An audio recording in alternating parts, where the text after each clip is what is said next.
victim. His crimes were horrific. Multiple sexual offences involving children. In one case, the attempted rape of a baby.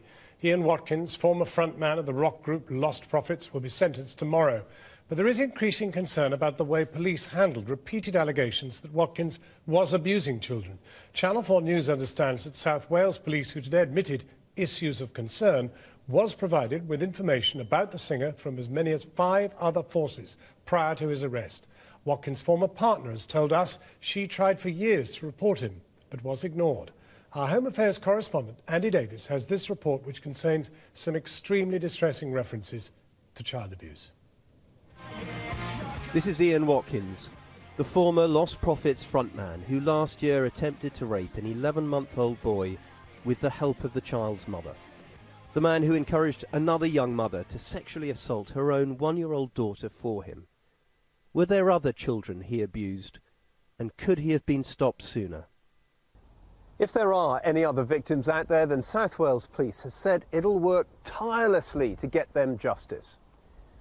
But just how tirelessly did this force work to identify the threat posed by Watkins in the first place? Because South Wales Police and 2 other forces are all now under investigation by the Independent Police Complaints Commission, the IPPC, amid accusations they failed to stop Watkins despite repeated reports about him. Did you have a boyfriend-girlfriend relationship with him? No, I would never describe it as that. Many of those reports, we understand, were made by this woman, who is central to the IPCC's investigations. Joanne Majic, former soldier, former escort. She herself was arrested in connection with this case, but then released without further action. Inquiries continue, we're told. She first met Ian Watkins 7 years ago, and they began a casual relationship. It was on-off, she says, at the outset fueled by cocaine, and soon mired in his grotesque fantasies. He began telling me about all these 14-year-old fans that he loved to take the virginity of, and then it just got worse and worse, and then he would start telling me things about he wanted to get me pregnant so that he could rape our daughter. He wanted to kidnap children. He wanted to get me involved in it. It was in December 2008, almost 4 years before his arrest, that Joanne Majic claims she first reported Ian Watkins to South Wales Police. She claims she gave the Child Protection Unit in his hometown of Pontypridd the name of a girl aged around 4 whom he'd apparently boasted of abusing. She'd be interviewed by her local force in West Yorkshire, but eventually told, she claims, by a detective sergeant in South Wales Police that the investigation was being dropped. I said to him, look, I'm not a psycho, I'm not a liar, I'm not anything else that Ian would have said I am. I'm telling the truth, and if anything else happens to another child, it's on your head, not mine. And that's how I left it, and that was April 2009. The following year, and their relationship now over, during the Leeds Festival where Watkins is playing, they meet again.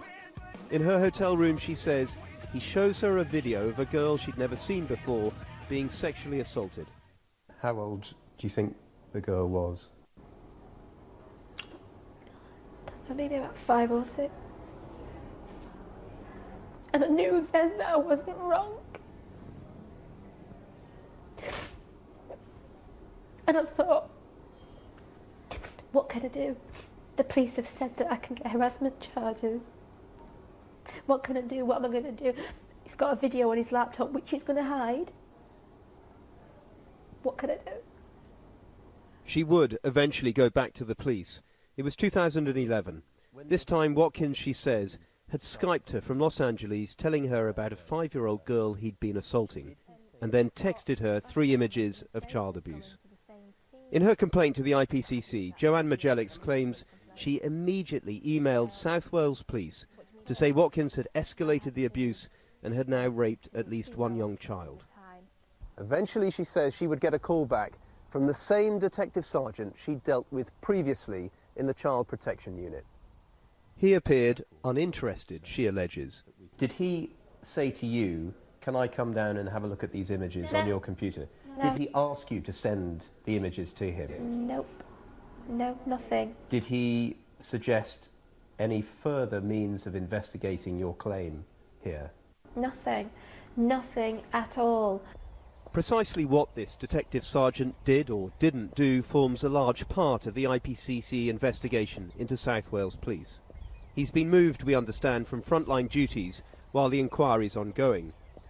Today, South Wales Police confirmed to us they did receive an email about Watkins around the time Joanne Majic claims to have sent it. The IPCC is investigating South Yorkshire Police too, the next force which Miss Majic claims she tried to warn about Watkins. It was spring 2012.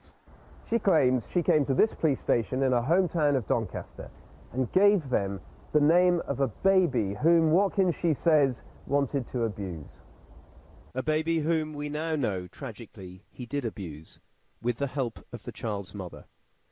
Joanne Majic says she spoke to the mother early last year before it all happened. She's telling me in the emails how he made her take meth and heroin while she was pregnant. And then we exchanged phone numbers. And she called me and she said that Ian had said that he wanted to put GHB on his dummy and in his sippy cup and rape him. And I said, you need to report it. You need to report it. And she said, yeah, but I'm scared to. I said, no, you need to report it. I said, I will make an appointment and you will come with me to the police station and we will report him together. On the 6th of March last year, Joanne Majic claims she went to the police to report the threat on her own. The baby's mother, she says, would later call the police to say it was a lie. What police action, if any, resulted from this is not clear. What is clear, however, is that just over 3 weeks after this apparent warning to the police, Ian Watkins sexually assaulted the 11-month-old in this London hotel, with the child's mother helping him. In total, Joanne Majic alleges she reported Ian Watkins at least 8 times over 4 years to 4 police forces before his arrest. It's shocking. It's just shocking. I was telling them repeatedly about various children, varying ages, and the mothers as well, and they were just pushing me away, telling me to go away, and I didn't go away, I just kept going back and back and back, and nothing was done, nothing. And yet at times, with all this knowledge, she also kept going back and back to Watkins himself. A lot of people watching this will ask the question, why, when you knew what he was capable of, didn't you stay 100 miles away from him? Because I was the only one reporting him. And I kept saying to the police every time I gave them new information, and they said, you need to keep away because you'll be charged with something, you'll be brought into this and you'll be charged with something if you don't keep away. Every single time they kept saying that, and I kept saying, I don't keep seeing him, I'm not going to keep giving you information, I can't get that information. As Ian Watkins awaits his sentencing tomorrow, it is now up to the police watchdog, the IPCC, to give their verdict on Joanne Majic's deeply unsettling claim that the police could have stopped this man a lot sooner. Andy Davis joins us live now from Cardiff. Andy, these are extremely grave allegations. Is it possible to assess the credibility of Joanne Majic's account? Well, John, they're hugely serious allegations, because at the heart of this, what she's basically saying is that if the police had acted properly on the reports that she was giving them, then these 2 babies wouldn't have been abused. As to her credibility, we are not in a position to independently verify all of her claims. And you can imagine that the police forces implicated may want to challenge her account but feel constrained at the moment because of the IPCC investigation. What I will say is this: she gave us a very detailed account, and when we've put her allegations to the forces involved, to South Yorkshire Police, to South Wales Police, They haven't come back to us and said it's all wrong. In fact, South Yorkshire Police responded by saying they did receive information about Watkins at a time when Miss Majic claims she was giving them information. South Wales Police today confirmed they did receive an email about Watkins at the time that Joanne Majic claims she was sending that email. And tonight, South Wales Police have issued a statement saying that their initial review in the IPPC investigation does pose a series of questions concerning the earlier handling of information regarding Ian Watkins. Well, and the IPCC is not ending its investigation in South Wales. It's looking into Bedfordshire Police. Yes, this involves the other young mother who was convicted alongside Ian Watkins and who will be sentenced tomorrow.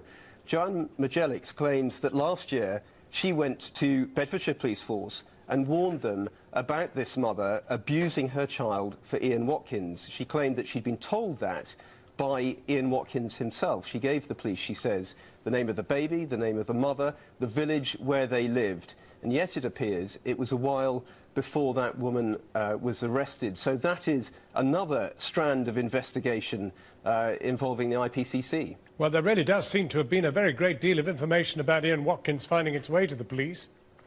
A lot of reports, we're told, and all heading back to South Wales Police. And this is information for a variety of sources, as I understand, not just from members of the public, including Joanne Majic, but from Crime Stoppers and other police forces. And previously, it was stated publicly that 4 police forces had passed information to South Wales Police prior to Watkins's arrest.